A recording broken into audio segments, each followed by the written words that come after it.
Real Madrid का अलग हिसाब है भाई। अगर आप बार्सिलोना को देखोगे, अगर आप लिवरपूल को देखोगे, आप इंटरनेशनल को देखोगे, सबका अपना अपना चल रहा है कि यहाँ पर स्ट्राइकर्स को कैसे ज़्यादा गोल मरवाएं, यहाँ पर डिफेंडर्स को कैसे। अब रियल मैड्रिड में अलग चल रहा है, सब ने, हर एक डिपार्टमेंट ने अपने अपने हिसाब से यहाँ पर बिग बॉस का एक सीरीज बना रखी है। रियल मैड्रिड टीवी अलग लगा हुआ है। रियल मैड्रिड टीवी तो इंडियन फुटबॉल कम्युनिटी को पीछे छोड़ दे कंटेंट में। अगर आने वाले टाइम में Real Madrid TV watch long करेगा, I will not be shocked भाई। लेकिन विनीसियस को लेके भाई मामला थोड़ा सा तो है, और आज के इस एपिसोड में कोई पर्टिकुलर में कंसेप्ट नहीं है, बट आई थिंक यहाँ पर पूरा रियल मैड्रिड को लेके जो पूरा पिक्चर है, आई थिंक उसको थोड़ा सा क्लियर करना काफी ज्यादा जरूरी है।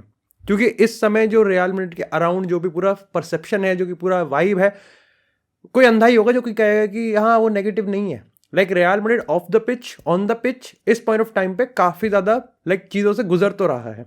एंड इन सब के बीच में आप कह सकते हो कि Vinicius junior has been the pin point.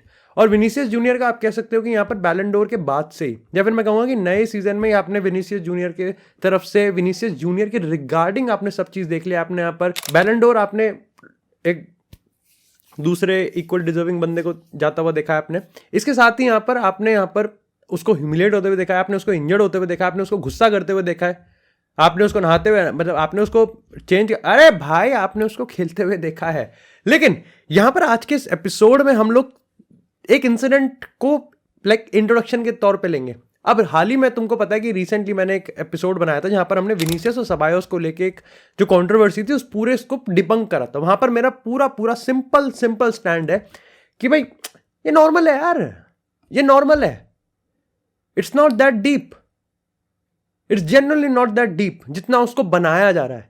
क्योंकि Vinicius is a game changer, उसको चाहिए बॉल अपने पैरों में। मैंने वहां पर भी ये चीज कहा था कि शायद से may be, just may be, because Vinicius ने यहाँ पर कार्लो एंसेलोटी को कहा था, तो that was like okay little bit over the top कि आप विनीसियस सबायोस को जाके कहे, बट विनीसियस ने वाया कार्लो एंसेलोटी का। बट अगेन जो रिसेंट जो कंट्रोवर्सी हुई है वो थोड़ा मामला को ना पेचीदा बना देता है, वो थोड़ा कंट्रोवर्शियल हो जाता है। अब हाल ही में यहाँ पर ये होता है कि जब पेनल्टी बॉक्स में विनीसियस और मॉड्रिच आमने सामने आते हैं और डिफेंड में, तो मॉड्रिच यहाँ पर उनको चिल्ला के ये कहते हैं कि भाई आपको हमको डिफेंड में मदद करनी चाहिए।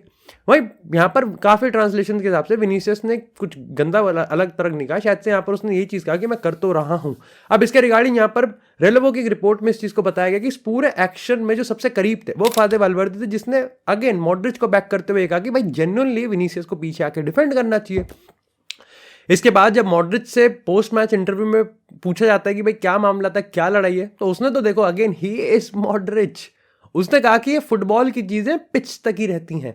जब कार्लो एंसेलोटी से ये चीज पूछा गया तो कार्लो ने कहा कि I don't know what happened there, but अगर यहाँ पर मॉड्रिच ने विनीसियस को कुछ कहा होगा तो सही ही कहा होगा। मेरे हिसाब से, मतलब कार्लो के हिसाब से, मॉड्रिच जब भी कहता है, जो भी कहता है, सही ही कहता होगा। अब इसके बाद से सोशल मीडिया पे अलग तरीके से भाई एक अलग, मतलब बाकी फैंस को तो मैं क्या ही कहूँ, रियल मैड्रिड का फैन बेस ही तितर बितर हो रखा है। आई थिंक विनीसियस इतना कंट्रोवर्शियल आदमी है कि लाइक रियल मैड्रिड का फैन बेस ना चाहते हुए भी एक साथ आ ही नहीं सकता एक पॉइंट पे।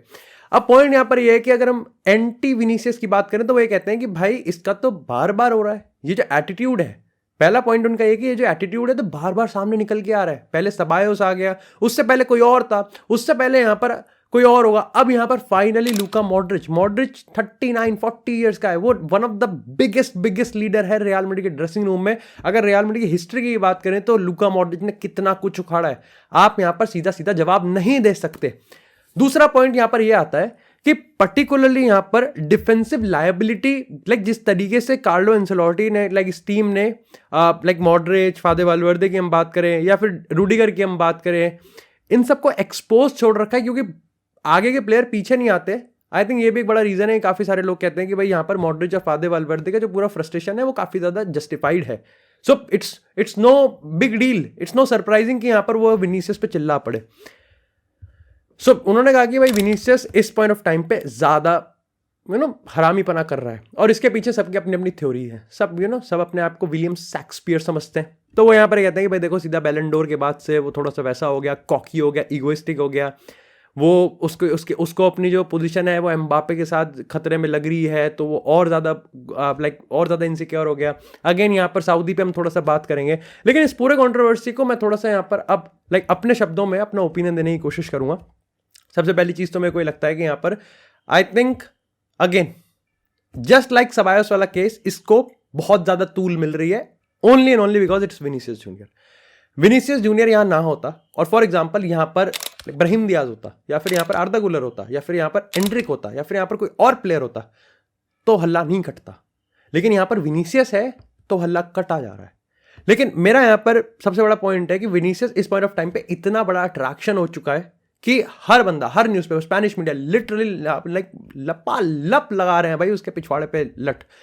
दूसरा पॉइंट मेरा यहां पर यह है कि अगर ये बात है कि like defensive liability Vinicius track back नहीं करता, जो कि जेन्युइन बात है। और अगर तुमने मेरा एक मैच का भी, अब याद नहीं आ रहा, 1-2 मैच पहले मैंने विनीसियस को एक्चुअली में इसी पॉइंट पर क्रिटिसाइज करा था कि भाई तूने ड्रिबल करा, तूने वहां पे बॉल लूज करी और पूरी टीम तेरे चक्कर में लाइक 17 किलोमीटर भाग गए। वो भागते भागते प्रयागराज चले गए, महाकुंभ में नहा के आ गए वो। तू वहां अपने जगह से टस से मस नहीं हो, तू नहीं हिला भाई, तैने नहीं हिलाया, मुट्ठी मार रहा दब दब दब दब दब दब। लेकिन उसके बावजूद भी मैं ये चीज कहूंगा, it is not Vinicius fault fully. आप तो फिर अगर आप ये कहने वाले तो फिर तो आप एम्बापे, फिर तो मेरे को लगता है कि 2 हफ्ते बाद हमको मॉड्रिच या एम्बापे को पेलता हुआ दिखेगा, फिर तो कभी कुछ होता हुआ दिखेगा, कभी कुछ होता हुआ दिखेगा। इस पॉइंट ऑफ टाइम पे I think it is Carlo Ancelotti's job कि भाई आप अपनी टीम किस तरीके से बिल्ड कर रहे हो। आपके डिफेंडर डिफेंड नहीं कर पा रहे, आपके डिफेंडर यहां पर हेल्प के लिए भूखे, लाइक मिडफील्डर भगाए नहीं, भग रहे हैं भाई। जूड बेलिंगम दिहाड़ी कर रहा है, लूका मॉड्रिच 40 की उम्र में 23 का वर्क रेट दे रहा है, फादे वालवर्दे इंजन की तरह भाग रहा है, और रूडिगर का तो भाई जब तक कैस्ट्रो एक्स ऑयल जब तक उसके मुंह में ना डाला जाए, यहाँ मुंह पे ना डालने वाला तो अननेसेसरी था, बट अगेन पॉइंट ये है कि यहाँ पर इसके बावजूद भी आपकी टीम गोल खा रही है, इसके बावजूद भी आपसे डिफेंड नहीं हो रहा। और कहीं ना कहीं अल्टीमेटली आई थिंक आज नहीं तो कल ये तो आना ही था कि भाई विनीसियस और Mbappe they won't track back, वो डिफेंड नहीं करेंगे पीछे आके। सो आई थिंक अल्टीमेट जो अथॉरिटी होनी चाहिए वो कार्लो एंसेलोटी की होनी चाहिए इस पूरे इंसिडेंट को लेके।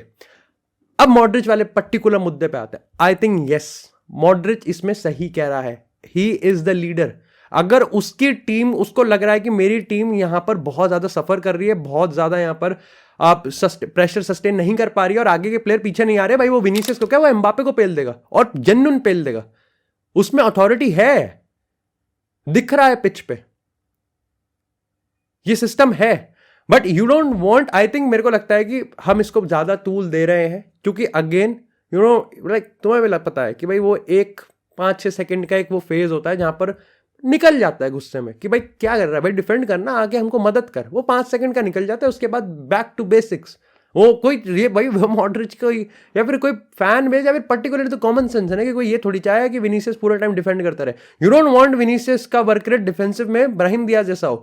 तो अगर ब्राहिम दियाज जैसा डिफेंसिव वर्क रेट है तो फिर विनीसियस अपना ऑफेंसिव वर्क रेट कब देगा भाई। दूसरी चीज मेरे को डबल स्टैंडर्ड ये लगता है कि जहां पर लोग इस चीज को बहुत ज्यादा तूल दे देते हैं कि भाई डिफेंस तो करता है नहीं, डिफेंस तो करता ही नहीं है, और ये तो भाई ये तो बोझ है हम पे, ये तो पता नहीं एम। जब बायर्न म्यूनिख के अगेंस्ट वो गोल मार के हमको जितवा रहा था तब तो किसी ने कुछ नहीं कहा, जब सिटी के अगेंस्ट वो कुछ करता तब तो किसी ने कुछ नहीं कहा। तो मतलब वही वाली बात है, विनीसियस के साथ जब तक हमको जितवाता जा रहा है तब तक यहां पर बल्ले बल्ले, और जैसे ही विनीसियस हमको नहीं जितवाएगा तब तक भैया नो बल्ले बल्ले, ओनली तू हमारा मुंह में ले ले। तो ये तो नहीं हो पाएगा ना, ये तो डबल स्टैंडर्ड है। लेकिन इस सब के बीच में, इन सब के बीच में टाइमिंग देखो यार तुम, लाइक स्पेनिश क्लब्स यहां पर अगर हम सविया की बात करें, एथलेटिको मैड्रिड की बात करें, सबके सब यहां पर रियल मैड्रिड को स्यू करना चाहते हैं कि भाई रेफरीज पे दबाव बनाया जा रहा है। एथलेटिको मैड्रिड यहां पर अपने सोशल मीडिया की तरफ से पूरी तरीके से दबाव बनाया जा रहा है कि ये वो है, और वो तब हो रहा है जब रियल मैड्रिड खुद रेफरी के अगेंस्ट लड़ने की कोशिश कर रही है। तो तुम समझ रहे हो कि क्या वाइब बनी हुई है। इसके ऊपर से यहां पर हमारे पास डिफेंडर्स नहीं है। तुम अगर एथलेटिको मैड्रिड के जो स्क्वाड हमने अपना अनाउंस किया है उसमें अगर डिफेंडर्स की लिस्ट देख लोगे, हाय तौबा, खुलाए नहीं खुलेंगे और पटे बजेंगे वो अलग। हमारा यहां पर एथलेटिको मैड्रिड के अगेंस्ट मैच है, हम Copa del Rey quarter finals में लास्ट किक तक हम यहां पर गोटे मुंह में थे।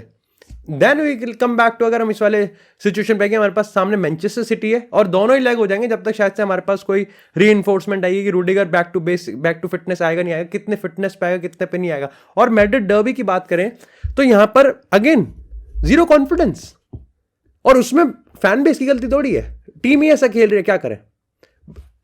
सिविल वॉर हो रही है विनीसियस को लेकर। अब देखो जेन्युइनली काफी लोगों को लग रहा है मैं विनीसियस को पूरी तरीके से यहां पर डिफेंड कर रहा हूं, but it's not like that. Vinicius जब जब रेफरी के सामने चिल्लाता है, मैं हमेशा कहता हूं कि भाई ये नाटक बंद कर दे भाई, बहुत ज्यादा लंबे पिलेंगे। बार बार ऐसी रिपोर्ट सामने निकल के आएगी ड्रेसिंग रूम में, बहुत सारे सोर्सेज यानी कि प्लेयर्स ने विनीसियस को कहा है कि आपको अपना एटीट्यूड चेंज करना पड़ेगा, और पिच पे दिखता भी है कि विनीसियस को पीछे खींचने की एक होड़ लगी रहती है कि भाई मत कर मत कर। कार्लो भी इस चीज को बार बार कहता रहता है, तो उस चीज को तो हम अलग करते हैं। लेकिन विनीसियस यहां पर मॉड्रिच को डिसरिस्पेक्ट कर रहा है या फिर वो ये कर रहा है, नहीं भाई, इट्स डिफरेंट। और जिसको नहीं लग रहा, विनीसियस मॉड्रिच ने इसको को भी बहुत लंबा झाड़ा था, और इससे पहले कि इसको कुछ कहता, मॉड्रिच को कन्फ्रंट करता, सर्जियो रैमोस ने सामने दूर से ही कहते भैया चुप चुप चुप, गैंग्स ऑफ वसेपुर पार्ट 3 बना देंगे इसको की गांड में। यहाँ पर तो हुआ है ऐसा पहली बार। हमें नहीं भूलना चाहिए कि मॉड्रिच वर्सेस यहाँ पर ब्राहिम दियाज भी हुआ है लास्ट ईयर की अगर हम बात करें। सो एवरीथिंग हैपेंड, ये सब चीजें हुई हैं, ये इतनी बड़ी चीज नहीं है। क्योंकि नाम विनीसियस है, नंबर 7 की जर्सी पहन रखी है, लेकिन और सारी मीडिया तो वही है। अगेन तुम स्पेनिश मीडिया का कह सकते हो कि उसने स्पेन वर्ल्ड कप के उस पर कह दिया था, इंग्लिश मीडिया के अगेंस्ट कह सकते हो कि वो रॉड्री के अगेंस्ट कह देता है। सो वो हर चीज से हेटेड, और उसका जो खुद का एटीट्यूड है वो तो उसको हेल्प ही नहीं करता। बट अगेन ऑल लाइक अगर हम मैड्रिड डर्बी की बात करें, एथलेटिको मैड्रिड इस पॉइंट ऑफ टाइम पे इतनी ज्यादा स्ट्रांग है, लाइक द वे यहाँ पर ग्रीजमन हर चीज को यहाँ पर पढ़ेगा, जिस तरीके से यहाँ पर यूलियन अल्वारेस का एक रोल डबल फॉल्स 9 खेला जा रहा है यहाँ पर, जिस तरीके से वो यहाँ पर, अगर आप एथलेटिको मैड्रिड की टैक्टिक्स को बात करोगे, क्योंकि ऑलरेडी वीडियो लंबा खिंच चुका है तो मैं इसको एक्सप्लेन नहीं करूंगा, मैं एक घंटा पहले आ जाऊंगा यहाँ पर वॉच लॉन्ग में। तो यहाँ पर जो आप एथलेटिको मैड्रिड के अटैक सिस्टम को देखोगे, बहुत पेलते हैं भाई, वो बहुत ज्यादा यूज करते हैं विंग्स का, वो यहाँ पर बहुत ज्यादा यूज करते हैं कि किस तरीके से प्लेयर्स को आउट ऑफ पोजीशन पकड़ा जाए। वो बहुत ज्यादा यूज करते हैं कि कोई भी टीम अगर प्रेस में इनएफिशिएंट है तो उसको कैसे पेला जाए, और रियल मैड्रिड सारी बॉक्स को टिक करती है, टिक टिक टिक टिक। दिस इज द प्रॉब्लम कि आप यहाँ पर आई थिंक विनीसियस और एम्बापे, आई थिंक इन सब के ऊपर बहुत बड़ा प्रेशर है, इंक्लूडिंग बेलिंगम, इंक्लूडिंग मॉड्रिच, सबके ऊपर बहुत बड़ा प्रेशर है। इस चीज को कैसे बीट करेंगे आई डोंट नो। ये सारी कंट्रोवर्सी तब हो रही है जब यहाँ पर विनीसियस ने, जो कॉन्ट्रैक्ट रिन्यू की बात हो रही है रियल मैड्रिड के साथ, वो पहला रिन्यूअल रिजेक्ट कर दिया है। 2 हफ्ते पहले रिन्यूअल बैठा था, रियल मैड्रिड ने अपने ऊपर पहले अपने नंबर सामने रख दिए हैं, विनीसियस ने उस चीज को रिजेक्ट कर दिया है। इसका मतलब ये नहीं है कि विनीसियस रियल मैड्रिड में नहीं रहना चाह रहा, but again it's a very complicated negotiation, क्योंकि अब बहुत ज्यादा, जब लास्ट टाइम की बात हुई थी तो लास्ट टाइम चीजें बहुत डिफरेंट थी, अब बहुत डिफरेंट है। There is Mbappe there, like ये कंट्रोवर्सीज है, वो बहुत सारी चीजें आ चुकी हैं यहाँ पर। सऊदी अरेबिया पता नहीं ऐसा मैं कहीं पढ़ रहा था कि 5 साल में उसको $1 बिलियन डॉलर दे रहे हैं, यानी कि वो एक क्रिस्टियानो रोनाल्डो से आसपास की सैलरी उसको देने के होड़ में है वो यहाँ पर, वो बिल्कुल लिंगर कर रहे हैं यहाँ पर। लेकिन रियल मैड्रिड ने अपने एंड से इस चीज को कंफर्म कर दिया है, और उनके एटीट्यूड ने, जिस तरीके से हम मीडियाज में पढ़ रहे हैं, वो यही है कि रियल मैड्रिड विनीसियस जूनियर को वो सब देने के लिए तैयार है जो कि विनीसियस डिजर्व करता है। लेकिन द मोमेंट यहाँ पर विनीसियस जूनियर को ये लगने लग जाए कि वो रियल मैड्रिड से बड़ा है, वो यहाँ पर बस पैसा आएगा और जाएंगे। और फ्लोरेंटिनो पेरेज इस मामले में किसी की भी नहीं सुनता। फ्लोरेंटिनो पेरेज ने यहाँ पर सर्जियो रैमोस को भी ट्रीटमेंट नहीं दिया था, फ्लोरेंटिनो पेरेज ने वरान को भी एक पैसे पे सेल कर दिया था, कासिमिरो को भी सेल किया था, फ्लोरेंटिनो पेरेज ने क्रिस्टियानो रोनाल्डो को भी प्रॉफिट पे सेल कर दिया था। So he was like okay, profit लूंगा मैं क्रिस्टियानो रोनाल्डो से, मैं उसको नहीं टाई डाउन करूंगा। So he is always like this. और हाल ही में रोनाल्डो ने अपने इंटरव्यू में कहा भी था कि Florentino Perez was not kind to me in negotiation. So negotiation complicated है, और ये सारी कंट्रोवर्सीज, उसके ऊपर से ये आने वाला टाइम कि लाइक अब हमारा कोपा देल रे में सेमीफाइनल किस में होगा, मैड्रिड डर्बी का क्या रिजल्ट होगा, किस तरीके से हम चैंपियन लीग में परफॉर्म करने वाले हैं। किसी भी 3 कॉम्पिटिशन में से 2 में बाहर हो गए हम इस महीने, ये ब्लास्ट हो जाएंगे, फट जाएगा पूरा सिविल वॉर, खत्म हो जाएंगे, भस्म हो जाएंगे हम यहाँ पर। और इस पॉइंट ऑफ टाइम पे विनीसियस जूनियर लाइक या तो विलन बन के निकलेगा या फिर हीरो बन के निकलेगा, और वो इस पॉइंट ऑफ टाइम पे बहुत पतली लाइन पे खड़ा है, वो इधर भी गिर सकता है और इधर भी गिर सकता है। और सबसे दुख की बात यह है कि रियल मैड्रिड के रिगार्डिंग इस वक्त वाइब नेगेटिव है, जिसमें लीस्ट गलती मैड्रिड फैन बेस की है।